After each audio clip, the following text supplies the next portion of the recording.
رشد یعنی دست کشیدن از مقصر دانستن دنیا و پذیرفتن این که تغییر از تو آغاز می شود. وقتی مسئولیت خودت را میپذیری، آزادی واقعی را کشف میکنی. ترس را بپذیر، اما اجازه نده مانع پیشرفتت شود. هر قدم کوچک نشان از شجاعت تو دارد.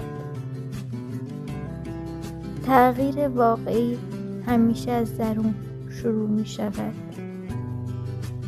ذهن آرام و مثبت بهترین زمین برای رشد توست.